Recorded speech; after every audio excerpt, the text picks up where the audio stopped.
الزول في اللون أيت ما يسمى الزول مقرن. تحية إلى كل الأمازيغ الأحرار، يعني الشوية الأحرار، القبائل الأحرار، المزابيط الأحرار. تحية كل إليكم. بقاو هذوك مساكن هذوك اللي عليكم السلام هذوك الله يسهل عليهم. جو كروا بلي راكم قاعدين تبريباريو في لي بوش، يعطيكم الصحة. الناس اللي شات لي بوش يعطيهم الصحة. النساء اللي في الدار قاعدين يخدموا في لي بوش قالوا لي بزاف اللي حنا قاعدين نخدموا في لي بوش يعطيهم الصحة. على كل حال ما تنساوش دو باسي اون بال فان داني ان شاء الله. هاد 2020 يخرج علينا باسكو ما كانش مليح خلاص على احبابنا وعلى خويانا وعلى الناس اللي نشتيوهم. كانوا ناس مساكن غادرونا 2020 هذا بالمشكل تاع الكورونا وبالمرض ومنا. ان شاء الله يروح علينا بلا شي عوده ويجيونا 2021 يكون مليح عليكم ان شاء الله وعلينا كاملين. Alors, je crois que vous êtes en train de se préparer pour le réveillon, hein, donc allez-y. Ceux qui ont acheté les bus, les bus, bon, les bûches, donc ceux qui ont acheté les bûches, alors c'est bien. Ceux qui n'ont pas acheté, il faut faire vite parce qu'après vous n'allez pas trouver. Ceux qui n'ont pas trouvé, ben à la maison, et il y a de nombreuses personnes m'ont indiqué qu'ils le feront à la maison. Pour qu'ils gardent un bon souvenir. Alors, n'hésitez pas à tout de suite à faire parce qu'il ne reste pas beaucoup de temps. On va vous donner quelques informations. La première information vient de Ngaous, de la ville de Batna, où le président de l'APC, c'est-à-dire le maire de la ville qui a été aspergé d'essence hier. Nous avons des nouvelles, il va bien. Elle a été touchée, comme vous dites, au visage et à la main. Il a quitté l'hôpital hier. سيد رئيس البلدية نتاع اللي في ولاية باتنا في دائرة نقاوس، رئيس البلدية اللي قاسوه باش يقولوا اللي ضربوه بليسونس وشعلوا فيه النار. الور خرج من البارح من المستشفى لاباس، عنده جروح طفيفة في وجهه وفي ذراعه، قاس وقيله في ذراعه اليمين.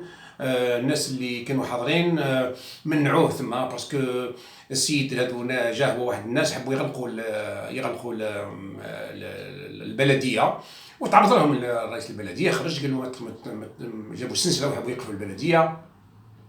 كانوا ما عجبهمش الحال. ils protestaient contre parce que ces gens-là n'ont pas bénéficié des logements.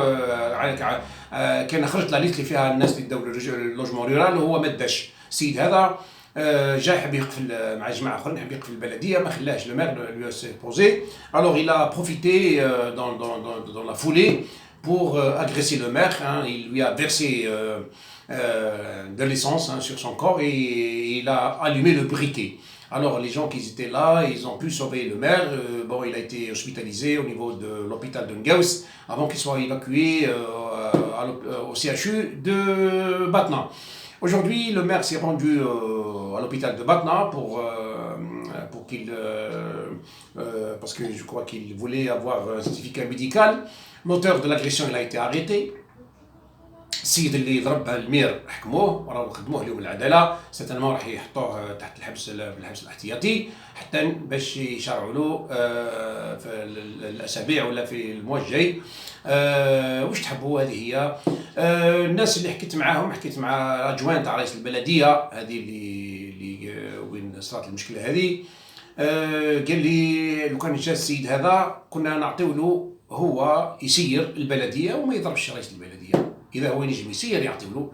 قال لنا احنا عطاونا 20 وحده نتاع البناء الريفي، وعندنا 20,000 نسمه، وما نعرف قداش ندوموند الاف تاع لي دوموند اللي تحطوا باش يديوها للبناء الريفي هذا. لو كان جا كنا نعطيو له حنا هال 20 وحده ونخليه هو يسير بها، ونشوفوا تراش اذا يقدر هو يسير بها ولا يقدر يعدل ما بين الناس واللي الاف نتاع السكان اللي يطلبوا في بناء الريفي. على كل حال نورمالمون ماشي كذا. كانوا هاد الناس اللي جاوا باش يقفلوا البلديه، اولي باش تقفلوا البلديه كنتوا تروحوا تشوفوا بريميرمون ساعه مع الممثل الدوله. هو في البلديه، ما هو رئيس البلديه يمثلكم انتوما، يمثل لازم تعرفوا واش يكون رئيس البلديه ما يمثلش رئيس البلديه، ما يمثلش الدوله باش يكون في علمكم يا ناس. ما تخلطوش الامور، ما يمثلش الحكومه. كنتوا تروحوا تشوفوا رئيس الدائره هذا نتاع نقاوس تكلموا معاه، حنا تكلمنا مع المواطنين وقالوا لنا باللي رانا كي نروحوا لرئيس الدائره هذا ما يستقبلناش ومقفول علينا، وعنده حتى واحد الكاتبه كما قال واحد حاسبه روحها ما نعرف كيفاش شكون تكون، بصح انتم يا المواطنين غالطين، انتم ما تكتبوش، اكتبوا لنا الشيء اللي قلتوه لنا هذا بهكذا بالهضره، ما نجموش نكتبوه حنايا بلا ما تكونش عندنا. كتبوا لنا باللي هذا رئيس الدائره ممثل الحكومه في هذه الدائره ما يستقبلكمش ولا ما يحبش، كتبوا لنا وحنايا نكتبوا باش الناس في الحكومه ورئيس الحكومه ووزير الداخليه يشوفوا السيد هذا يقولوا له خويا راك ماشك في بيتك كذا ما تحبش تخدم، حط الفاتح نتاع المكتب وتفضل روح للدار نتاعك، وهلا السكرتير نتاعك هذه راهي معوله عليك نتاع حتى هي ديها معاك للدار نتاعك، ديرها زوجه ثانيه. يا اخي انتم عندكم توتسويت 4 و5 و10 وروح يا اخي هكا عندكم انتم. واحد يحب وحده لو كان تحكموه تقتلوه لا يجوز، بصح باش واحد قال الله ما اعطى تدوب تنجم تدي صعوفه معاك نتاع النساء وتروح. الور هذا السيد المراه هذه لا هي كما قال واحد ما تحبش تقبل الناس ولا تقفل عليهم في الباب وتخبط عليهم في الباب، وكما قال واحد يديها معاه ويروح ويخلي الناس تخدم. انتم غالطين يا ناس، هذا الطفل هذا ما كانش يدير هالشيء هذا، على كل حال غلط. دوك تونتاتيف دو مورتر هذه تستقبلوا غاليه، تونتاتيف دو مورتر. الور الحمد لله كي عاد رئيس البلديه بخير، كتبنا عليه، تنجموا تشوفوا اليوم في لا نوفيل ريبوبليك اون ايكري، كنا من الاوائل اللي مدينا الانفورماسيون الثانيه جينا من ولايه سكيكدا. ولايه سكيكدا وين كاينه مراه مسكينه، مراه لقاوها جثه هامده في محلات نتاع الرئيس. Une femme a été retrouvée à Skikda sans vie, elle est morte, décédée depuis plusieurs jours dans un local distribué dans le cadre du projet du président de la République. Ça fait un bon moment.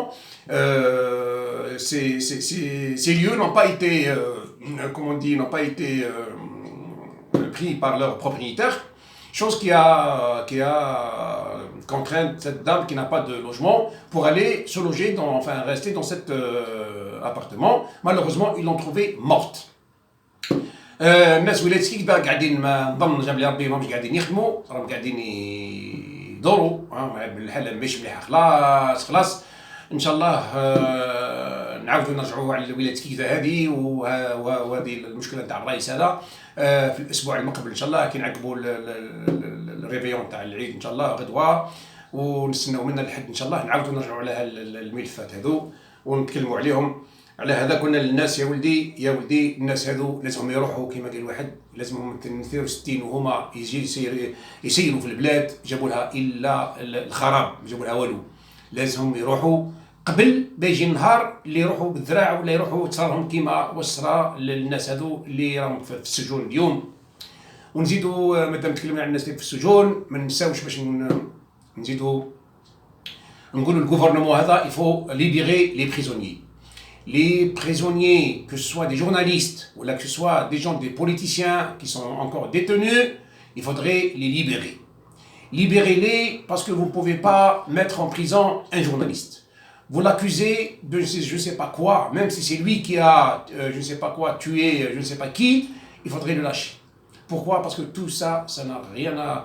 ما عندكم ما تنجموا تلقاو عليهم والو. Quand on veut tuer son chien, on l'accuse de rage.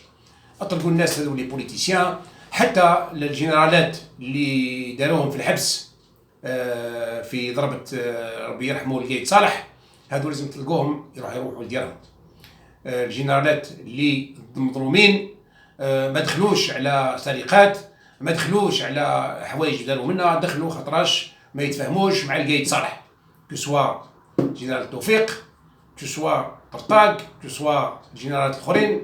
لازمهم تطلقوهم يا ناس، اطلقوهم مادام الحال راه ضو ومادام الحال ما راحش عليكم لا غدوه الصباح لا يقدركش ما يسرى فيها الناس هذو، ومن بعد راكم لاش تاجبوا ديميسيوني راهم يتبعوكم الناس، يتبعوكم خاطرش الناس كل تعرف باللي الناس هذو اللي راهم في الحبس ما تفاهموش مع القايد صالح. كي كانوا يتفاهموا معاه كان هو اللي دافع عليهم، هو اللي دافع على سعيد، هو اللي دافع على يحيى، هو اللي دافع على سلال، هو اللي دافع على الناس كل.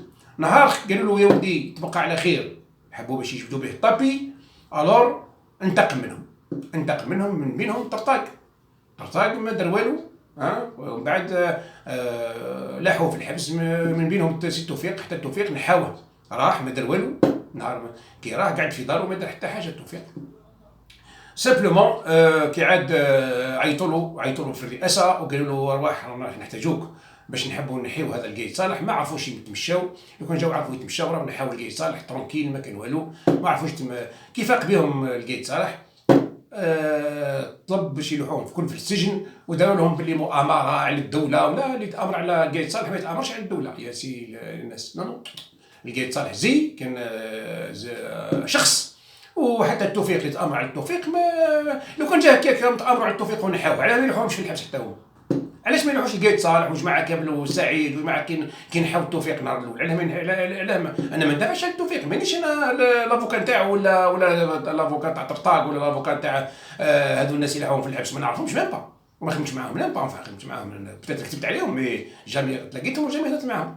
مي فو دير لا فيغيتي، الناس هذو كي سوا سلاك سوا يحيى، اذا الناس هذو داو صوارد، ايبا شوفوا معايا لي زافوكا نتاعهم، قال اخويا الناس هذو داو صوارد رجعوهم اذا كاينه، اذا داو صح، بصح اذا سي موفي جيستيون مالا نحو الجزائريين كل في الحبس كي عندك، مالا الناس اللي بدات من المياه وطلع الرئيس الدوائر الولات، مالا كل موفي جيستيون نحوهم كل في الحبس، مالا ديروا لهم اديهم كل رقان مالا كي عندك وخلاص. مينو موفي جيستيون انتم اللي حطيتوهم ما عرفوش يسيروا، خلاص اطلقوهم السراح نتاعهم، ما ترجعوهمش، انتم راكم حاكمين دوكا حتى يجيو ناس اخرين انتم يحوزوكم وهي ماشيه. بون نروحوا كاين خبر واحد اخر، وين الاسلاميين كيف اسموا الداعشيين، باسكو ما نديرش فرق بين داعش وبين الجيه وبين لاياش وبين جي اس بي سي وبين النصره. جو في با دو ديفيرونس انتر سي جروب تيروريست، سي جروب كريمينال اسلاميست. Moi je fais pas de différence. Ils ont une seule, ils partagent la même idéologie. Ils partagent la même barbarie, que ce soit le JIA, que ce soit l'AIS, que ce soit le Front de Nusra, que ce soit le Daesh, que ce soit... je vous dis depuis des milliers d'années, je vous dis ça.